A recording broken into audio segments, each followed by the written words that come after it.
Depending on how long you've been involved in this parental alienation, pathological parenting situation, might well depend on whether or not you've come across a more macro overview about what's going on. From the small scale individual perspective, you'll be very aware as to how it works in terms of dynamics of the relationship, the legal system, family law, and therefore your injustice and impositions with regards to the situation. But let's look a little broader, a little bigger. We use phrases like Agenda 21 or Agenda 30, which has been updated to, and an overview, a macro bigger picture of where this situation has come from in a sort of more current affairs historical perspective. Because whether or not you've researched this, the numbers are massive. Whether that's financial in terms of money made by the legal system, or whether that's numbers of alienated parents. And there's this sort of perpetual motion, this ever increasing momentum of this legal system that makes so much money and profit out of ransoming parental status to parents and moving children to care homes, foster homes, and adoption agencies. So there's huge financial incentives for offending parents, and also for the legal profession. And so you can trace it back. There's a really interesting area of research looking at how the family law situation has grown like it has.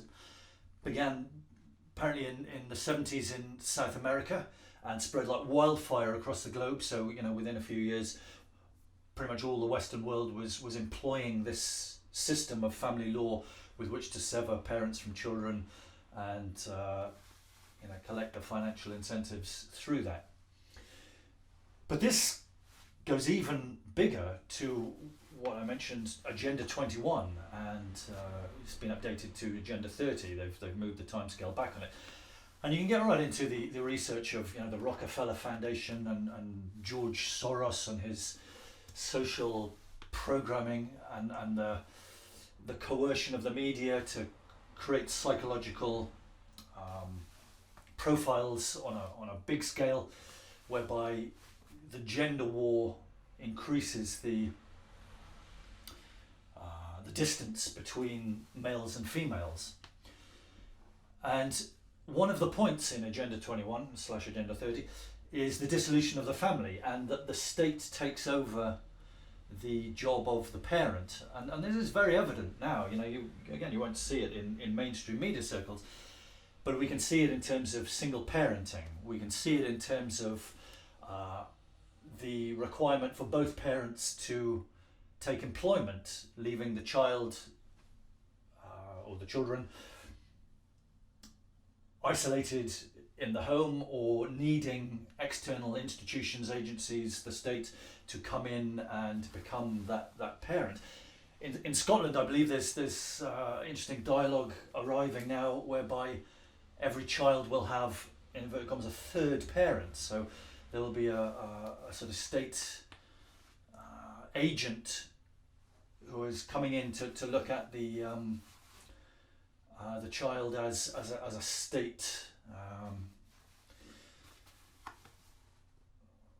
property offspring, or however you want to say it, and this kind of thing is continually arriving. So we've got this dissolution of the family, single parents everywhere, and the state looking to increase school hours, get both parents out in the workplace so that there's actually nobody at the home.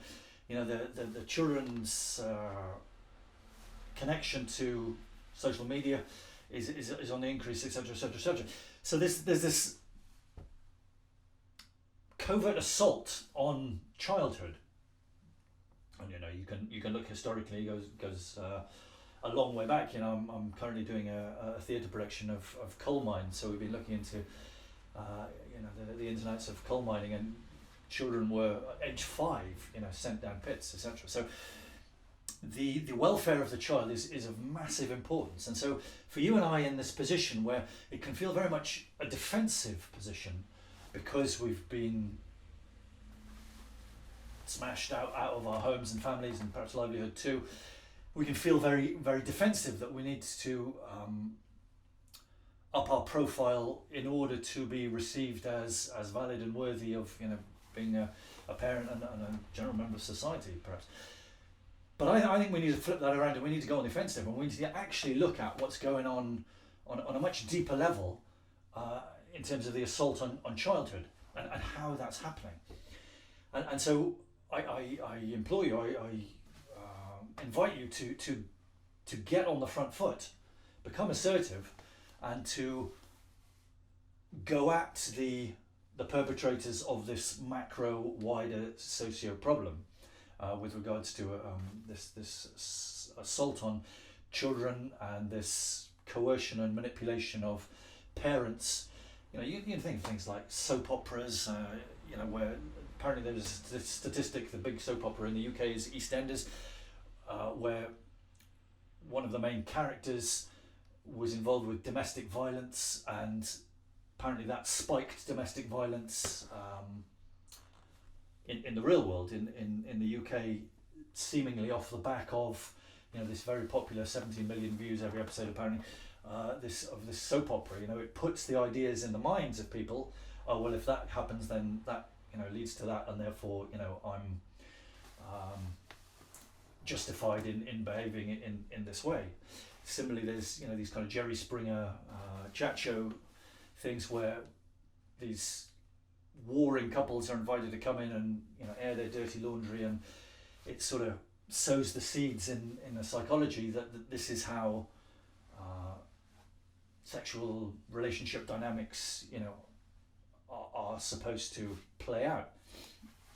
But it's arguably a very manipulative media mind control operation going on.